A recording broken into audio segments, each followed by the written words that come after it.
Je suis membre du mouvement paysan sénégalais, le CNCR, Conseil national de coopération et de concertation des ruraux. Donc, et je représente là-bas le point focal sur les questions de changement climatique. Mais en même temps, mon organisation de base, c'est la FONGS, la Fédération des ONG du Sénégal. Donc, voilà, donc nous venons à ce séminaire pour représenter les communautés paysannes, les exploitations familiales surtout, qui ont une expérience du travail avec la météo, qui ont su jauger l'importance de l'information climatique dans leur système de production. Et d'ailleurs, nous disons même que ça devient un intrant agricole. Donc voilà un peu ce qui nous a intéressés et qui a motivé notre participation à cet atelier. Les défis aujourd'hui, c'est des défis liés à l'environnement de production, où on peut ressentir la non-maîtrise des repères qui nous permettaient avant de nous situer dans le temps et dans les saisons. Nous avons vu que l'ensemble des indicateurs qu'on avait avant, des indicateurs qui étaient traditionnels au niveau des familles, nous avions au niveau des familles rurales des façons de contrôler la saison, de voir qu'on est en préparation d'un hivernage ou bien on est en mi-hivernage, ainsi de suite. Ces repères qu'on localisait à travers des éléments de la nature, les oiseaux, les arbres et même certains insectes, on a vu que ces repères maintenant ne représentent plus les faits réels sur le temps. Donc aujourd'hui, ça perturbe carrément notre façon de contrôler. Maintenant, il nous faut nécessairement un meilleur contrôle de l'information. Il nous faut un meilleur contrôle des événements climatiques par saison pour vraiment améliorer notre façon de produire.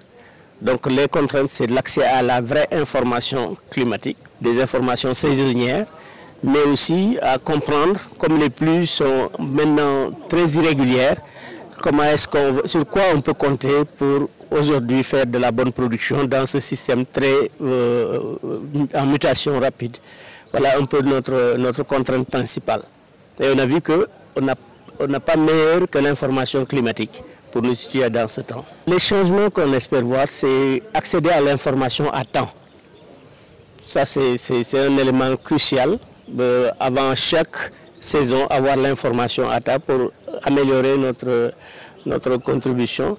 Mais l'autre changement que nous espérons aussi, c'est la maîtrise des saisons, des mutations au sein des mêmes saisons. Et ça, c'est l'information climatique qui pourra nous aider à le faire.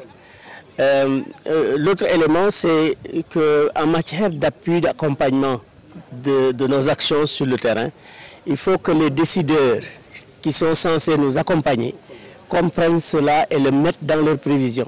Donc ça aussi, c'est indispensable. Et nous souhaitons aussi une meilleure collaboration avec la météo. Meilleure collaboration, ça veut dire disposer d'une banque de données ou d'un système d'information qui nous permet de répondre à plusieurs de nos questions. Parce que souvent les éléments sont rapides, ils se passent rapidement et ont des conséquences très néfastes. Surtout sur la prévision, la gestion des risques. On a vu que maintenant c'est devenu quelque chose de régulier. Et si on n'a pas la bonne information pour voir qu'est-ce qui nous attend dans notre temps et qu'est-ce qui nous attend par rapport à ce qu'on pensait pouvoir faire, là, ça devient carrément compliqué. Donc on a toujours, la plupart du temps, on a nos attentes qui sont plus devenues réalité. Et ça nous pose vraiment un problème. On a vu que aussi l'impact de certains faits climatiques agissent sur nos sources de production.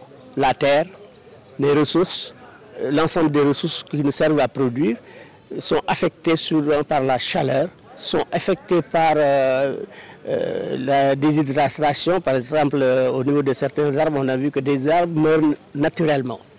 Pourquoi? Parce qu'ils n'ont plus l'eau qu'il faut pour les altérer.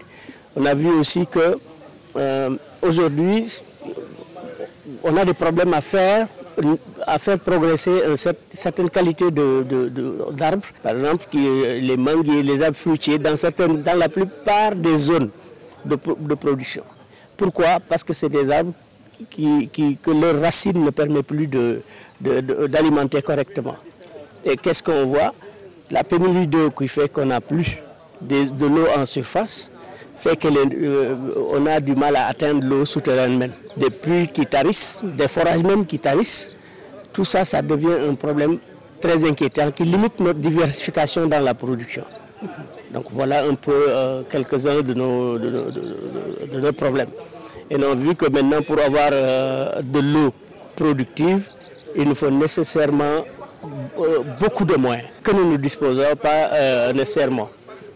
D'où la nécessaire collaboration avec l'État et nos partenaires pour comprendre le problème et pouvoir agir ensemble.